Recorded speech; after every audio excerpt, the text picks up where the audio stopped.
Welcome to MMA Live Before Lock right here on Awesemo.com. I am Jason Floyd. As always, that is Pete Rogers Jr. I probably should turn off the computer audio to me. What's going on, Pete? What is going on, Jason? I'm excited for this card, man. We're finally here.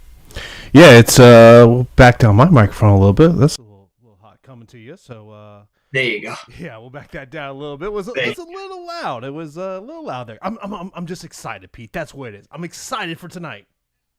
Yeah, man, me too. I can't wait. I think as soon as the fights start, I'll wake up because, right now I'm shot. But as soon as the fights get going, man, I think we got a very nice night ahead of us. Yeah, looking forward to tonight's fights. Of course, we are here to take your questions, comments about these fights tonight, so start lining those up right now in YouTube. A couple things we do want to mention before we get into this show and getting into your questions. We had two fighters miss weight. So, Pete, first off, let me get your take on what you saw on the scale. Obviously Costa is just how the heck does he make 185 pounds? I really don't know. He looks incredible. He chiseled out of stone. I can only imagine what he cuts. I thought that Dom Reyes was pretty tall and lean.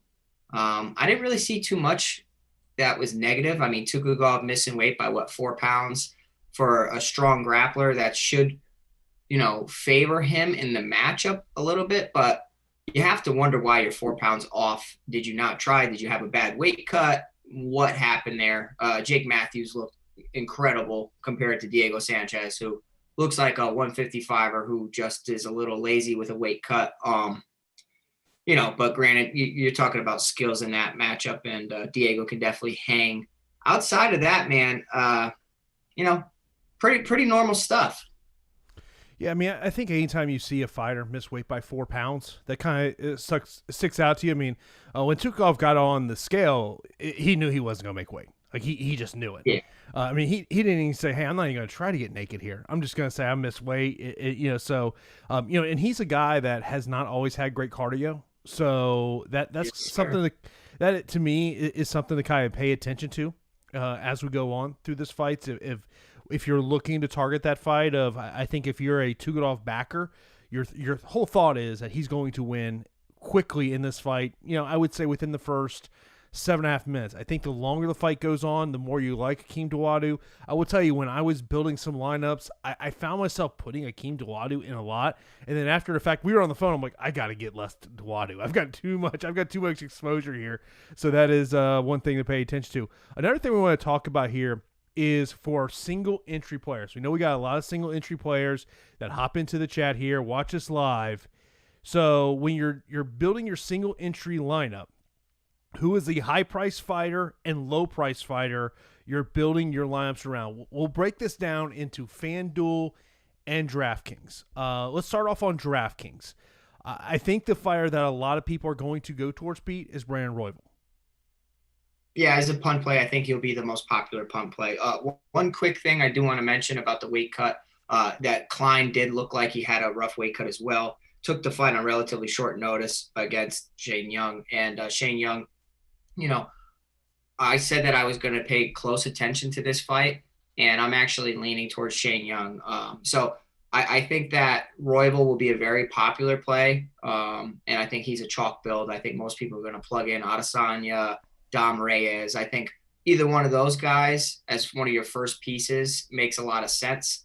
And then, with so much salary spent, a lot of people will search for that 7K option who can get them a quick finish. Royval fits that bill. I have some Royval. I don't feel the most confident. I do like him, but I definitely think that Shane Young at 7,900 is pretty interesting based on volume and aggressiveness. Yeah, I mean, my thing when I was building rosters was, okay, Royval is a guy. Jeff Hughes makes lineup constructions especially on FanDuel. I was having much harder time building my lineups on FanDuel because what I like to do is I like to get my rosters done before we start this show. So I'm not in the middle of the show trying to put my lineups together. On FanDuel, Jeff Hughes made things so easy. And just the hope is that maybe he can somehow, even if he loses, can make this a 3-round fight, get you a decent amount of score, because at $9 on FanDuel, he opens up your roster to get some fighters that you may not be able to get in other situations. Yeah. So, okay. I mean, I guess we're releasing my my leverage play of the slate super early, Jason. But I'm happy you brought him up. I think that Hughes is the ultimate leverage play, and I think it's because a lot of people will target one or two of the title fights, which makes a lot of sense.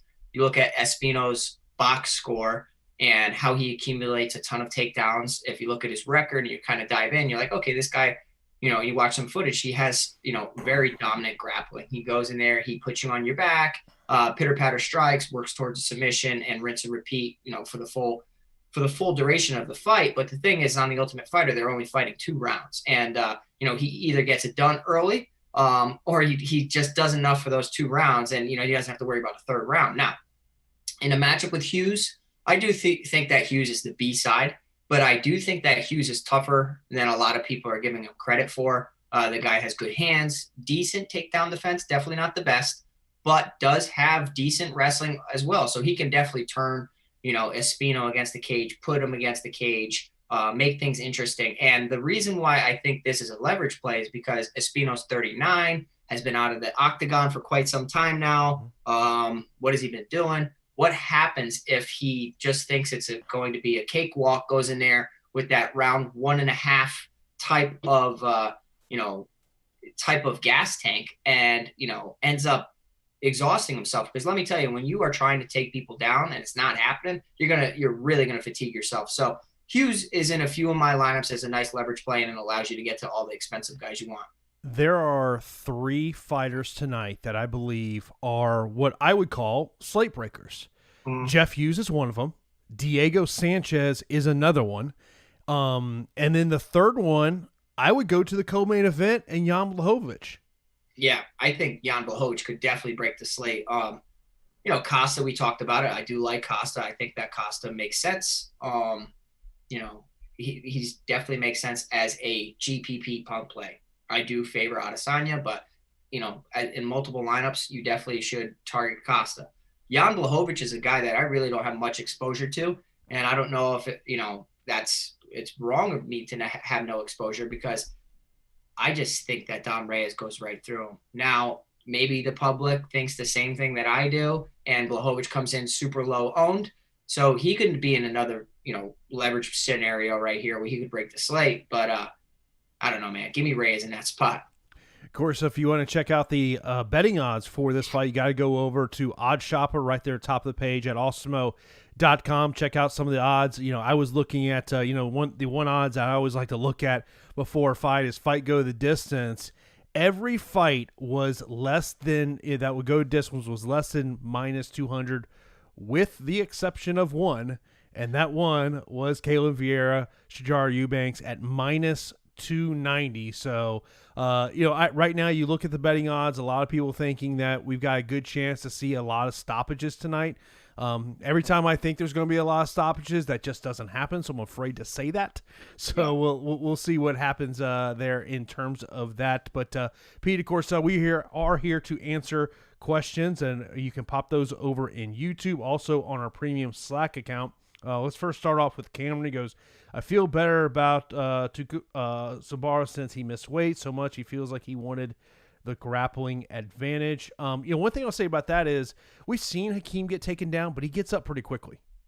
Yeah, I mean, it's not like Hakeem's like super one-dimensional. He's definitely doesn't have the grappling advantage in this matchup, but he does have an 85% takedown defensive rating, which is pretty decent. I do think that based on Tukagov's cardio issues in previous fights, coming in heavier and possibly having a bad weight cut will definitely affect him. Usually if a grappler misses weight, you want to think it favors them. But when a guy is known to struggle with cardio, I'm a little hesitant to put that label on him. So I actually do like Duatu in the matchup. Maybe he's more focused this camp. Maybe he had better training. Maybe he had a better training camp.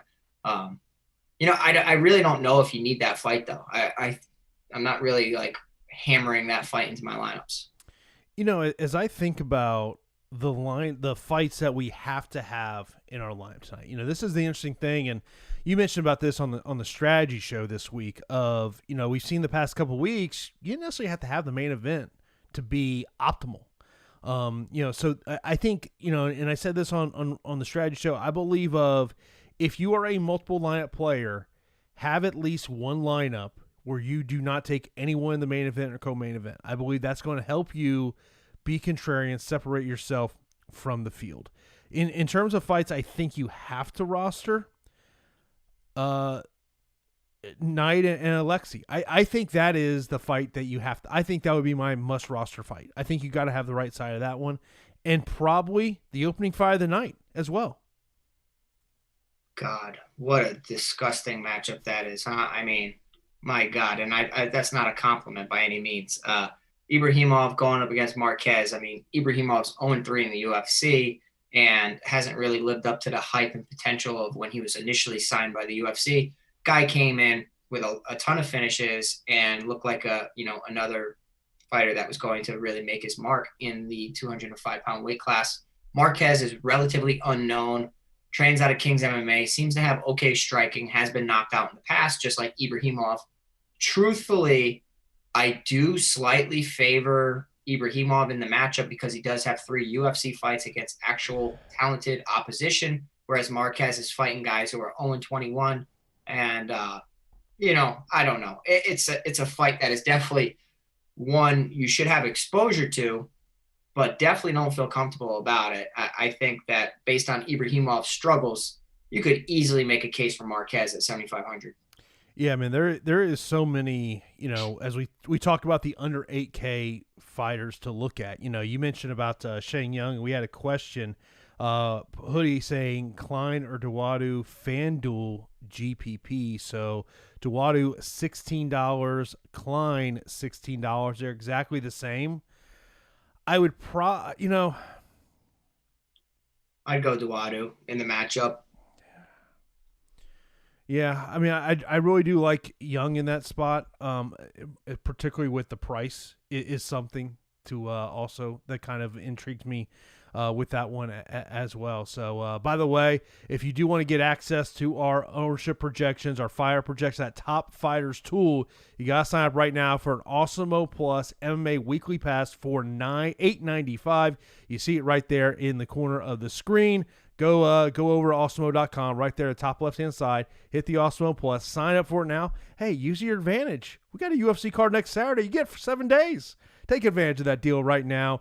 Part of that top fighters tool you have to look at, Pete, is the top 6 percentage and also greater than 100 points percentage. And, look, some of the fighters that we're seeing in top 6, the one that I feel questionable about, and it's more of, can he get a finish? And that's Jake Matthews. Okay, I'm glad you brought that up. I mean, we were talking about it earlier today. Jake Matthews, I mean, he's going to be the stronger guy against Diego Sanchez. And Diego Sanchez is definitely weathered at this point of his career. He's taken so much damage. He's also insane that he has more experience than a ton of people when it comes to, UFC fights. He's 19-12 in the octagon, which is insane. Jake Matthews is only 9-4. Obviously, youth is on the side of Matthews, 12 age difference. He's 26, whereas the elder Sanchez is 38.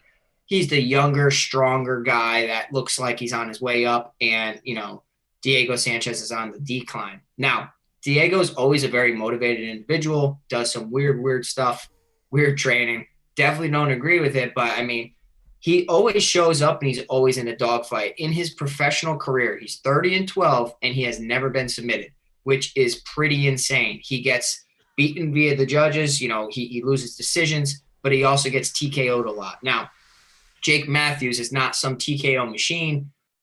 He usually submits his opponents, and I really have a hard time seeing him submit Diego Sanchez, who has such an underrated ground game. Matthews will win this fight, in my opinion. But, I think it's going to be, via decision. I don't see necessarily, a TKO coming. I mean, anything can happen in the octagon. But, I mean, Matthews really hasn't shown that that's what he does in the octagon. Yeah, you brought up the point of, you don't see Diego being submitted. And you got to go back to 2015, the last time that Jake Matthews got a TKO/KO win. Prior to that, it happened right at the beginning of his career. So that's something to kind of take there. Keaton says, best lineup advice for FanDuel. I guess I'll put factors in this. If you want fighters in the main event and co-main event, just realize you got to start looking under $13, and you might have to take 2 fighters under there. Yeah, FanDuel is your forte, not really mine. Look, the reason I love FanDuel, I'm making some money, bro. Yeah, I'm having good luck. I've been having a good run on FanDuel, man. I'll tell you who will be sneaky, right? And I'm not really the FanDuel advice guy. I think Hakeem Duwadu would be very sneaky over on FanDuel because Tuku Golf is going to be looking to try to take him down over and over and over. So if he can defend those takedowns or get back to his feet and then potentially work towards a finish, at $16, that's not bad. Now, obviously, if he doesn't defend takedowns, he's going to lose. But it's a nice spot over on FanDuel. We got over 500 people already joining us here for MMA Live Before Lock. Let's smash that like button right here on YouTube. That does help us out so much. Let's get that over 125 here in the next couple of minutes. Let's get that number up there. Of course, be sure to subscribe and also hit that notification bell. We got a ton of NFL content coming up tomorrow. Also, don't forget we got NBA Live Before Lock coming up. So, ton of content over here at awesemo.com. Jackson, what's the optimal line for DraftKings? If I knew the answer to that, I don't know. I don't know if I'd want to give it out. If I knew the optimal lineup, I'd keep that information myself. Yeah. I really think that on DraftKings, and one of the things I really did find interesting when I was putting some lineups together, because typically what I do during the week is reserve contests and then kind of put my lineups on Saturday. But one of the things I noticed with DraftKings, obviously they've got the $20 GPP, 100K to first. They also have a $20 GPP, 20K to first, but that has only, I want to say it was a 3,500 pool. So you want to not go up against $29,000 entrants. You might want. I'm sure that one's probably filled up by now. But that was something I really did notice there. And but yeah, I've got a decent amount of DraftKings tonight. Nice. Yeah, I did some contrarian lineups. I think in general, if you're looking to be different in the field and trying to take down an optimal by yourself, leave salary on the table. Don't spend every dime. If you spend every dime, people are going to either have that be an optimizer or they're going to hand build that lineup because it's very common. Now, get different. And I know if you're looking at a lineup and it sometimes looks ugly, usually those are the ones that pop. You need two staples in your lineup. And once you find those 2 staples, you can mix and match with several low-priced options. Like I say, every card, I find about 2 or 3, maybe 4 7K options that I mix and match. And a lot of people I cross off my list. And if they come in and they end up doing well, guess what? It's okay. I'm not trying to have every combination. It's very difficult. Yeah, no, that is difficult. Win says, anybody else like Royval tonight? He's my favorite under 7,500 play on DraftKings. He's by far my favorite. Yeah. Okay. So now let me look at it from the other side. Okay. That play devil's advocate. If you want a leverage play, I've been saying leverage like crazy, but if you want a leverage play, I do think that Kai Kara France at 8,900 does make a lot of sense, because if you think of what a chalk build's probably going to be, it's probably going to be Dom Reyes for a lot of people. Blachowicz probably isn't getting a lot of consideration. Adesanya will be slightly favored. People will mostly want I'd say they probably will want exposure to both of the title fights, right? So the chalk build will probably go Reyes, Adesanya, and then looking for a 7K option to really make sense. And Royval's going to be the guy that they go to. So my whole point of me saying that is, if everybody's taking Royval, nobody's taking Kai Kara France. And Kai Kara France has experience on The Ultimate Fighter. Coming into The Ultimate Fighter was knocking out a ton of people. Just does he pay off that price tag, Jason? You don't really know, but he does throw decent volume, 5 strikes per minute. We'll have to see. I don't hate the pick. I want to pull up the exact number. In his 4 UFC fights, I believe the highest he's ever scored is 91 points and I don't think he's reached 80. I'll double check that, make sure I'm not correct. So yeah, so actually he's had 2 fights in the UFC of over 90 points.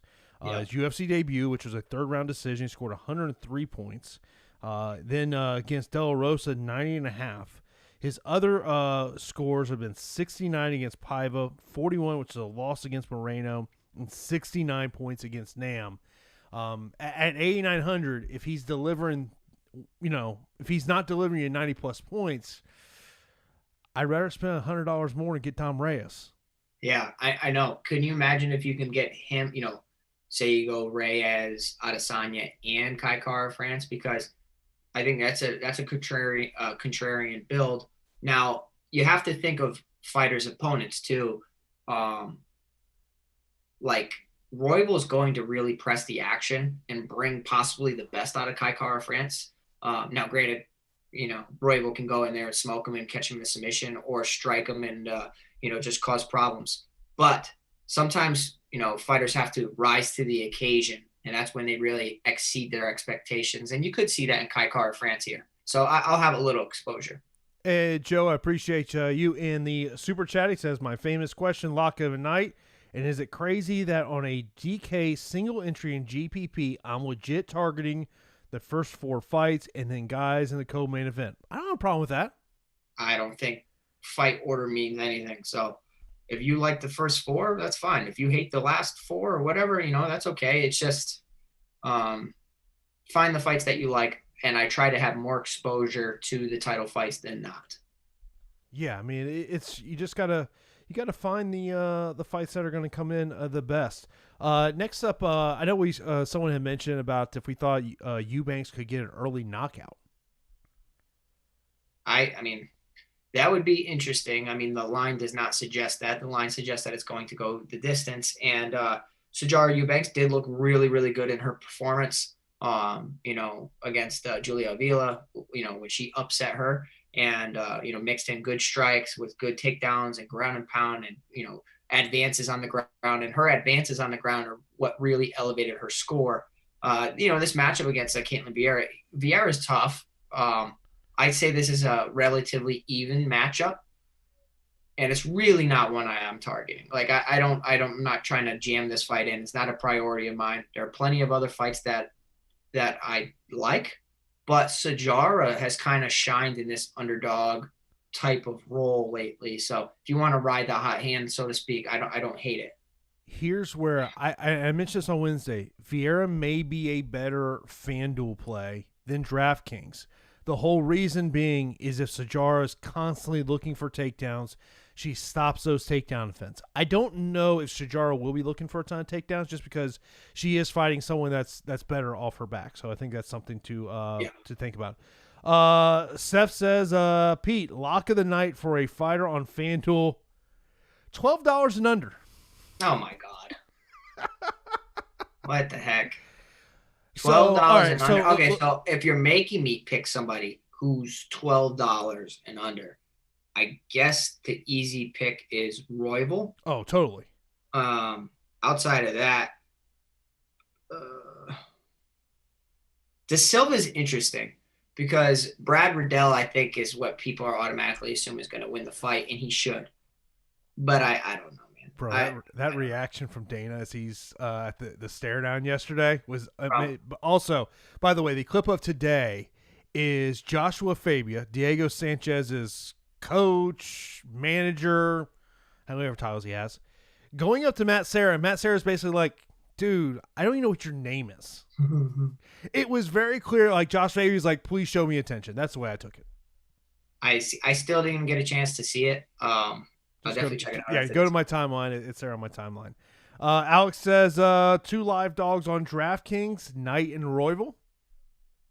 That's the chalk ones. Yeah, I think they're going to be common. I say Costa's live as hell too. I mean, how is he not?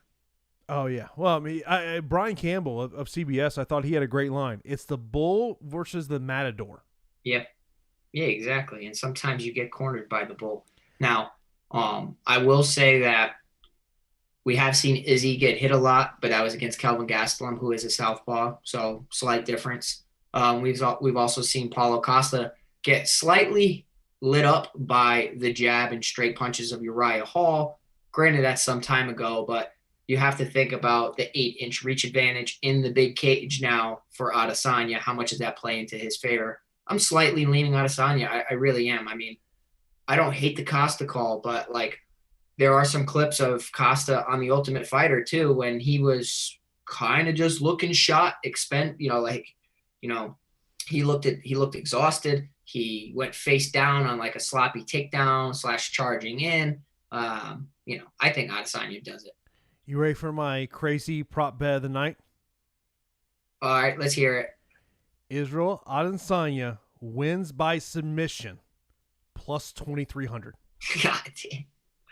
I don't see that happening, bro. Come on. If you go back to the press conference and Costa is doing his best to talk about how Israel has no ground game, no jiu-jitsu, and then very much, look, the stare down, that was definitely something set up by Costa's coach, Captain Eric Barton. He does it with Cejudo, where he throws the white belt at him.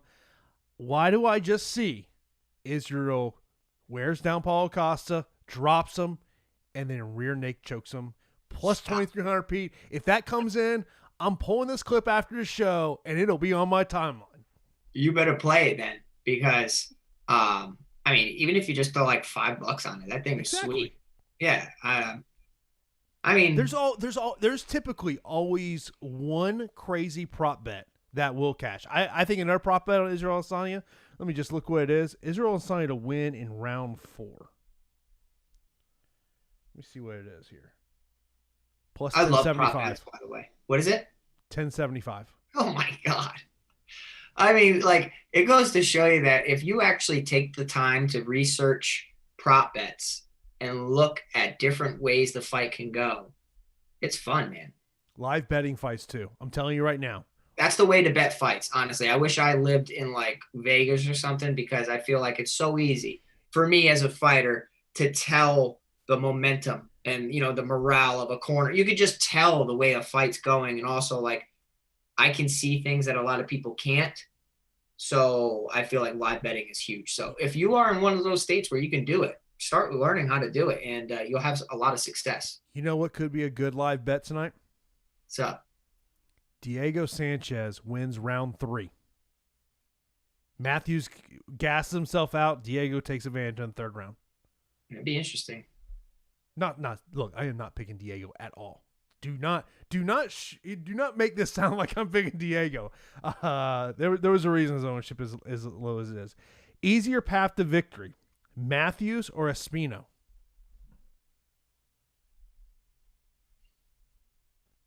It's a great question. I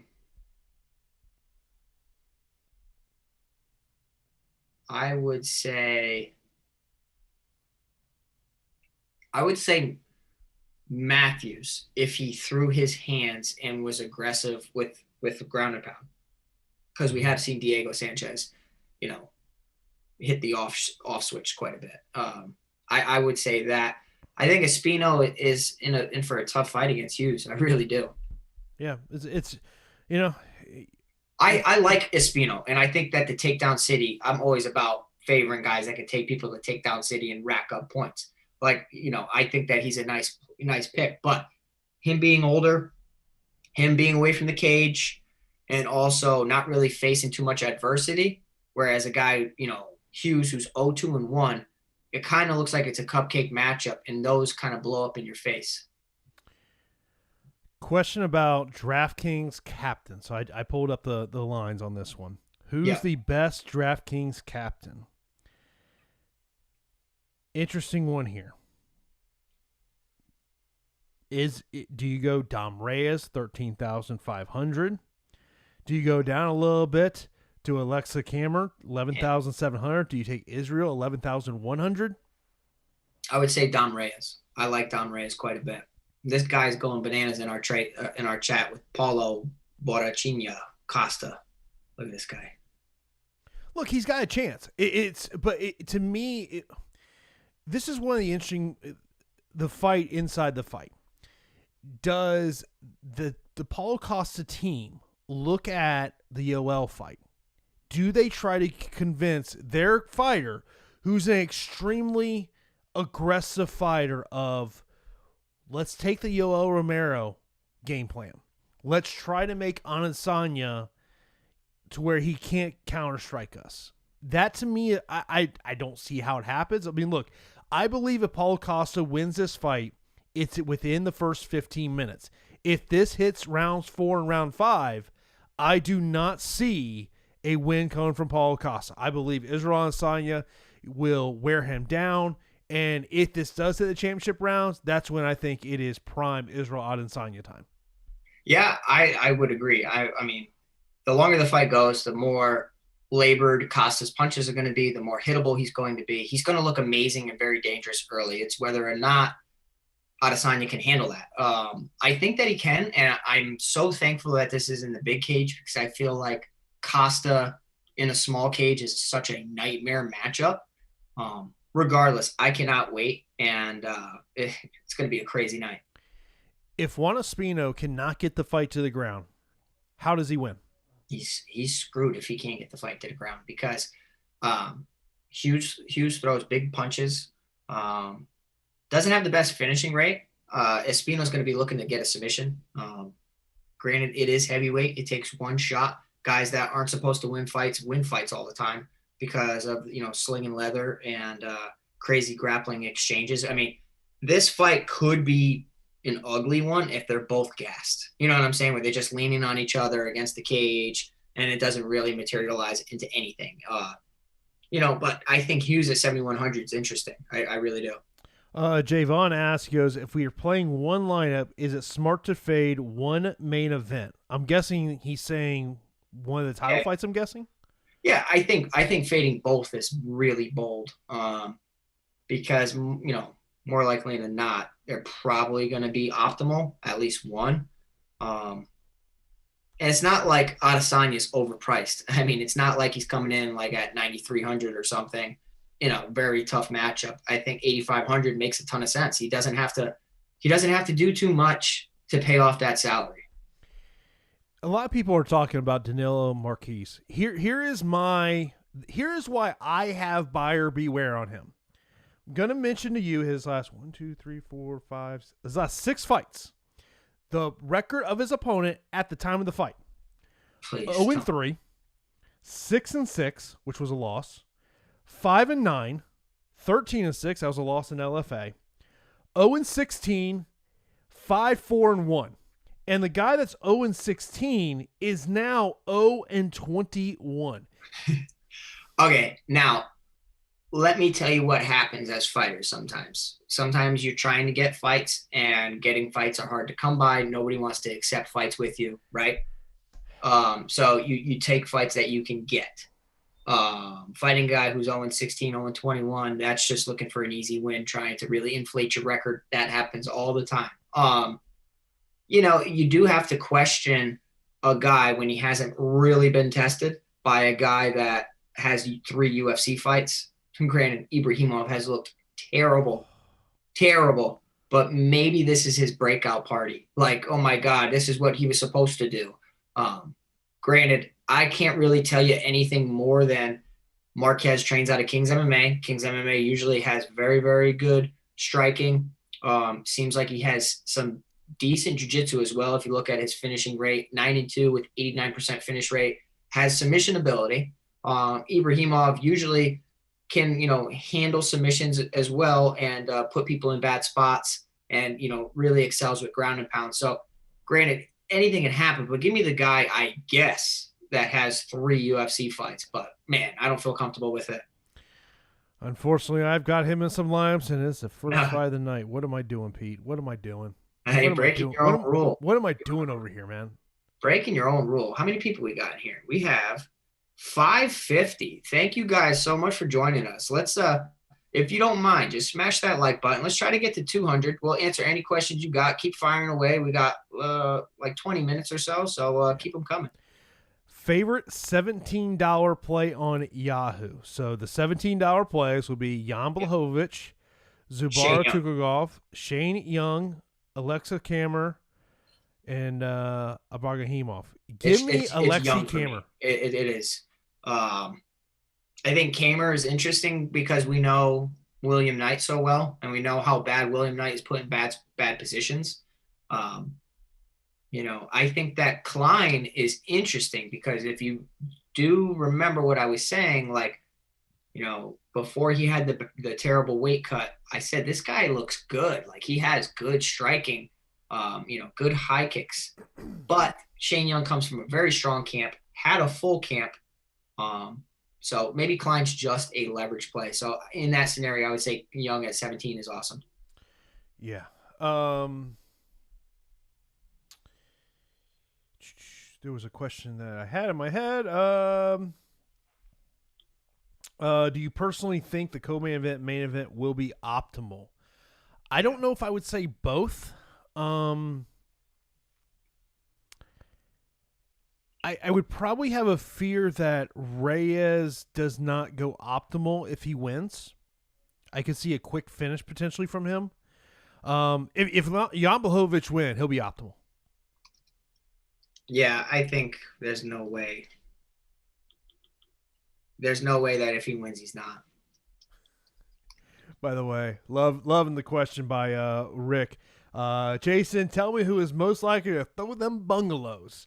So I would say this. Me and Pete were having a text conversation earlier. We might have to come get a song made to intro the show with all of our little cliches. Throw them bungalows, take down city.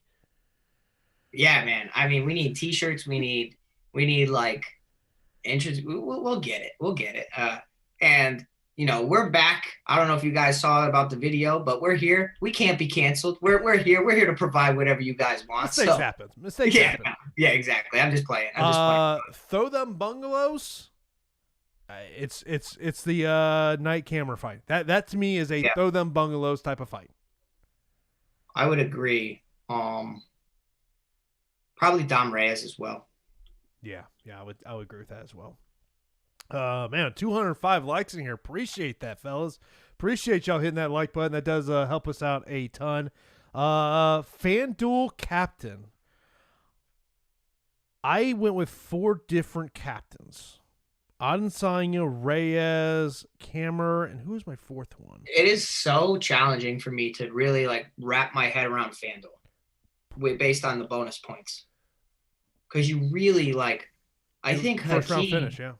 Yeah, but also the defending takedowns, right?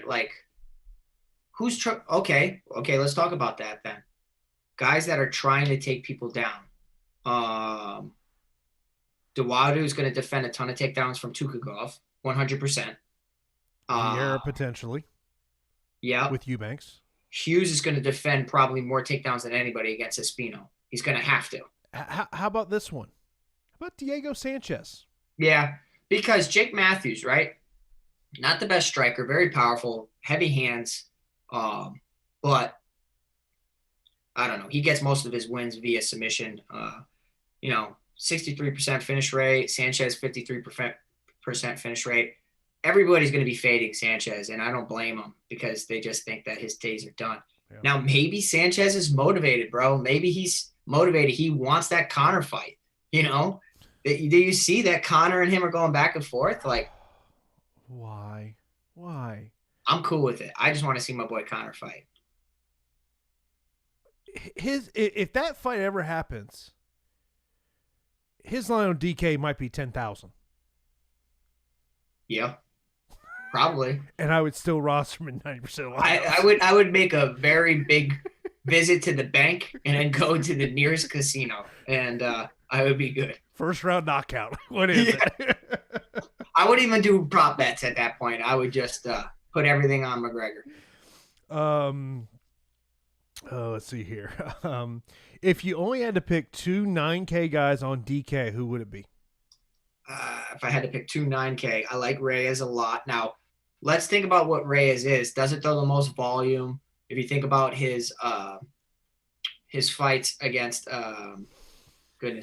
he doesn't really score the best if he doesn't get a finish. I mean, who does score amazing when they don't get a finish?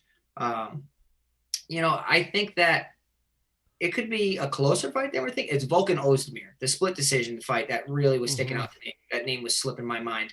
And 5 rounds for him not to land a big left hand or a knee is just so crazy to me.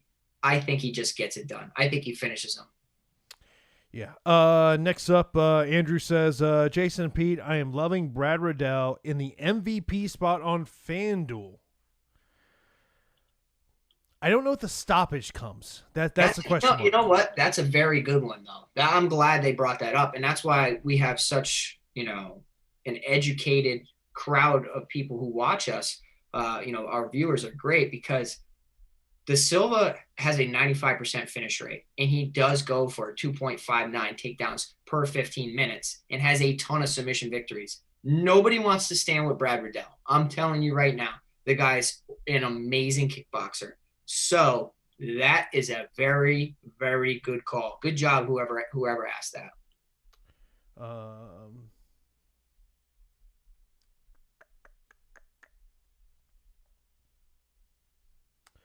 Let's see here.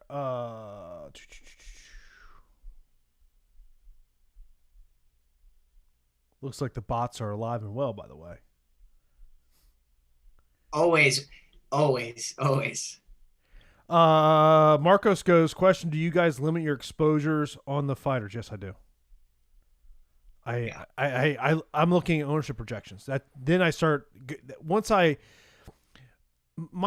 when I'm using Fantasy Cruncher, what I do is I do dummy crunches. Then what I do is then I look at ownership projections. Then I go into advanced settings, and then I start kind of changing everything. Yeah, you know what I do. I probably don't do it the best way. I know if you're looking for a guy that's amazing when it comes to Fantasy Cruncher, you got to check out Josh's videos. Josh will explain how to do everything with the exposures and do this and that. The guy's good with that. That's how I learned. Yeah, right? For me, right? I'm so old school.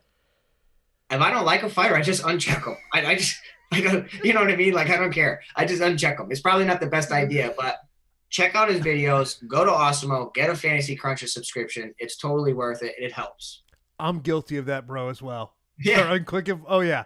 Especially in NBA, especially during the playoffs. I'll just go by position by position. Hey, I'm unclicking people. That's what I do. That is what I do. I don't know if it's the best, but, Yeah. So, I mean, look, there's some times where there's just fires you don't feel good on. I mean, last week, perfect example, Derek Minor. He goes out there and he shocks the world. If you had Derek Minor in a lineup, it treats you really well. That's something you got to check out. Of course, you got to sign up for that Awesemo Plus MMA Weekly Pass right now.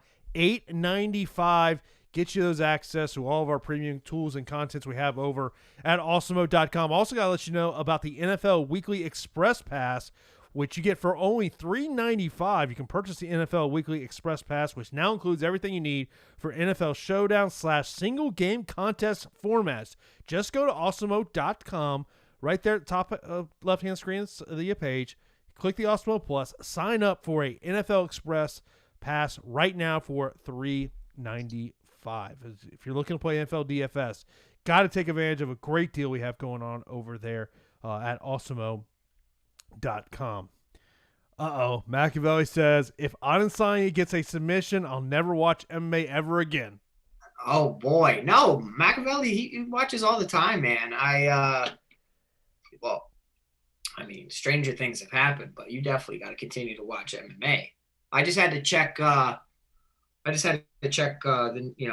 media, MMA Junkie and all that stuff, make sure that no last minute fights were canceled or somebody gets a headache or whatever. So we're good. It's Fight Island. It's not Vegas. It's true. It's so weird, right? It is so weird. Yeah. Camera or Car of France? Depends on the construction of your lineup. So all these questions of this guy or that guy all depends on how bold you're going in other spots. But I think that Kai Kara France will come in with lower ownership than Kamer because, I think a lot of, like I said, Royval's going to be a quick plug and play, Royval and move on. And Kai Kara can definitely make things interesting and, has the potential to finish most people in the 125-pound division. I like the finishing possibility much more with Alexa than I do with Kara France. You know what though, Jason, right? I always wonder if we know William Knight and we know his fight so much And we always tend to, not always, because we're usually like completely correct on a lot of them, but maybe we value the other guy a little bit more than the guy we know, because we're not trying to be biased because we know the guy. You know what I'm saying? The concern I had with William Knight is he finds himself in bad predicaments. That is a fact. Yep. You know, you look at his recent fight in the Contender Series. I mean, like, the crazy thing about that fight is you got a ref as Cody Brundage is on William Knight's back. The referee's like, Cody, you got to work. What the hell, dude? He's on his back. Yeah, sometimes you get bailed out of jail, bro. Sometimes you get bailed out. That's what I was saying. It's like, you look at the referee, like, you want to go question that referee after the fact, go, hold on, let me just ask you something, bro. You're in that position. You're the fighter, not the referee. Do you want the referee to tell you got to work when you're in a great position? In the ref's defense, I guess, throw a couple pitter-patter shots and then continue. Bro, come Shouldn't on. have to do that, Come though. on. You shouldn't have to do that. But, I mean, if a guy's... Look, the referee's job. Hey, look, the referee's job is not there to get you back to your feet. You got to work yourself to the feet. I agree with that. DK Cash, Abrahimov, Zabara, or Riddell and Knight. Ooh.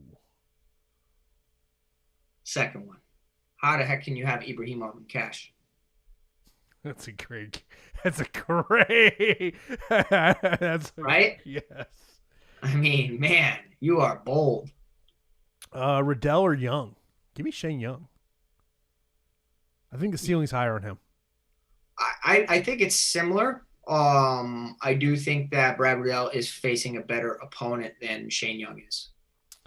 Do you guys think Eubanks wins it? No. Well, at least for me. I don't want to speak for you. I feel like she drops this one. Ian goes, you aren't fading both title fights unless you're in one of the massive GPPs. Great point. Yeah, absolutely. Smaller GPPs, they're not going to be doing that. Look, I'm pretty much in the massive GPPs and the higher single entries. Yeah. Brian goes, Jason, could you tell me which fighter that you have erased from your player pool so I can go all in on that fighter? Who did I take out? I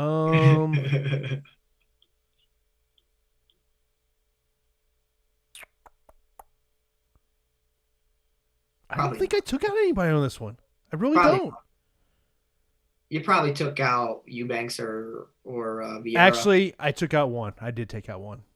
Alex Da Silva. He's good, though. He is good. Josh says, is fading two main fights on FanDuel a good idea? They are both real expensive. Your question. Okay. It is tough in terms of roster construction, especially if you're going to go Adesanya and Reyes. I mean, Costa's only $2 less than Adesanya. Blachowicz is $17. I think I had one lineup with Blachowicz in it and one lineup with Costa. I really like Adesanya and Reyes in that one. But I think if you are a single entry, I would prefer to go, in terms of the favorites, I'd prefer to go with Adesanya. In terms of the underdogs, I prefer to go with Costa because of the finishing ability. Yeah, I would agree. Single entry GPP question, Camer or Cara France? I think we kind of just talked on this one. Yeah. Do you like the chances of Silva finishing Riddell by submission?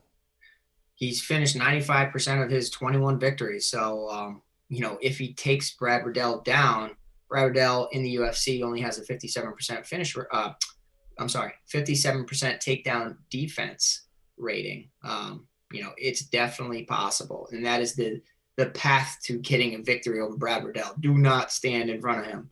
So it's possible. I didn't go too crazy this week again. Just trying to enjoy the fights, but of my lineups, I didn't put the Silva, but I don't hate it. Over in Premium Slack, Joshua says, where are the chances Espinino is the highest scoring fighter? I think unlikely. Let's see here. He is fourth in our percentages of greater than 100 points, which is 33.8%. Right. And I think the reason is because of the 5 rounds for the other guys. Yeah, no, I'm with you on that one as well.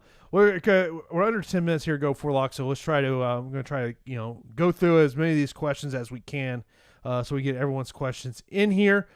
Sneaky MVP pick for FanDuel GPP. Oh, I got one. Go ahead. Shane Young. Yeah, I don't hate it. Matt says, Pete, you fought his buddy Franklin Isabel. It did. Franklin Isabel was my my first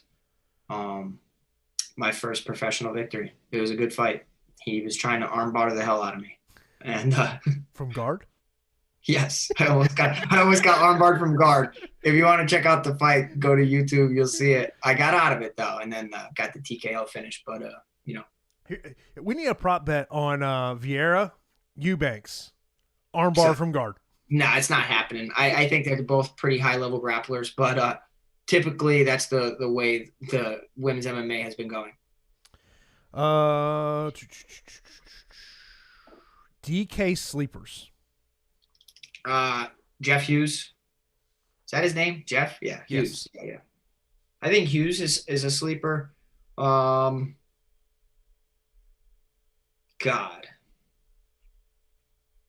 I think Shane Young's nice. I do. Andrew asked why I like Hammer. It says William Knight tends to get caught early in fights, and I think that Hammer could take advantage of that.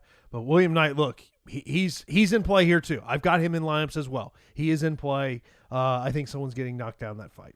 I actually have a decent amount of William Knight. Yeah, Duwadu or Knight? I would say Knight, and the reason I'm saying that is because of upside of finish. When Knight wins, he wins big. He has 100% finish rate, and he's 8-1. Yeah. Fade 9K range for DraftKings GPP. 9K range. I'd say Vieira at 8,800. That's not really, I guess. Mm-hmm. Matthews to me at 9,400 is just a little overpriced. I get it. I like him, but I don't feel like he's a necessity. What fight do you feel is a must-have for the night on DraftKings? Reyes Blachowicz.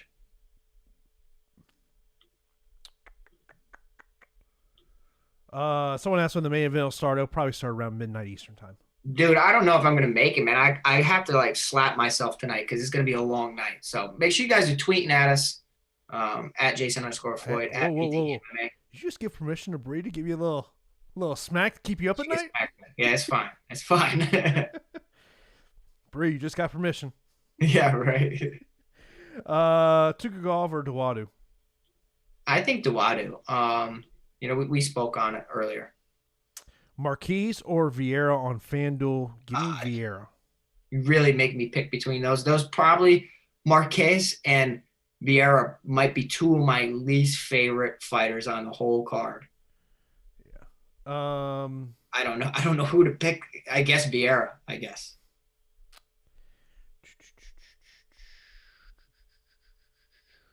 Marquez or Eubanks? God, it's the same question. Vieira, Eubanks. I don't really like that fight. I guess I would go Marquez based on Ibrahimov's struggles, I guess. Yeah. By the way, we're just 4 minutes before lock here. Someone's saying there's an overlay alert on Super Draft, so you got to check that out over there.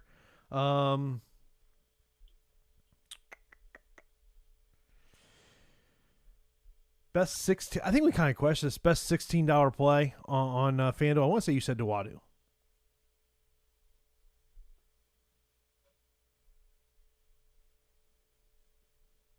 Yeah, I on FanDuel, yeah.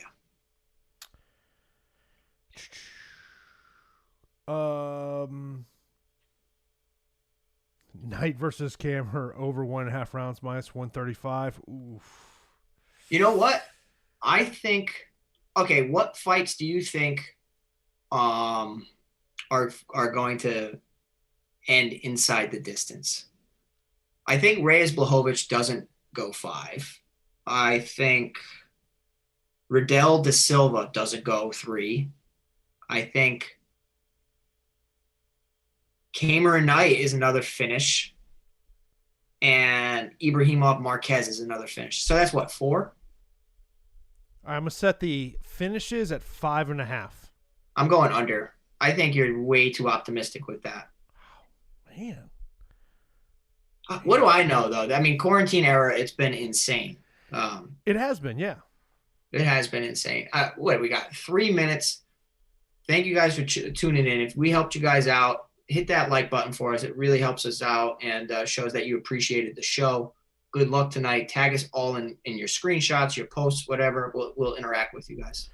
Yeah, I'm gonna hop in our premium Slack account tonight, so gonna try to talk with you guys during the fight. So you got to definitely check us out of there. It's a big night here in the Floyd household, Pete. We got Game 5 Lightning trying to take home the cup tonight against the Stars. My Knowles, we allegedly play football, playing the Hurricanes tonight. Got UFC, so there's a lot of sports going on in my household tonight, Pete. Yeah, see, I don't know anything about what you just said other than that the fights are happening. So I'm a noob when it comes to hockey. So you just trying to stay awake. Yeah, right. You just trying to stay awake. That's all it is. That's true. What fight intrigues you most just from a fight aspect? Like, what's a fight like? I mean, obviously Israel Costa is the easy answer. Is there another fight on this card that just from a stylistic point really intrigued you? No, that's it. That's the one that really interests me because like I enjoy strikers and I think that this is going to be a very nice matchup. Yeah, I'm looking forward to this card overall. I think it's a nice little pay-per-view. Of course, this is the first of 5 straight events on Fight Island. They'll all be the normal U.S. time, with the exception of the Khabib Gaethje card. That'll be an afternoon card. I want to say it's going to start. I want to say the pay-per-view will start like 2 p.m. Eastern time. So that's something to pay attention to there. But hopefully, we wish everyone great luck tonight. Hopefully, you cash. After you send us those screenshots after the fight's over. Me and Pete always love seeing those. We'll share those on the Awesemo social media handles as well. Let's get you in that Awesemo Hall of Fame. Also, of course, we'll be back on Wednesday for the strategy show. I haven't even looked at that card next week yet. Yeah, me either, bro. I didn't even know. Do I want to say it's home Aldana? Yeah, I think you're right. That's a good fight. That's really a good fight.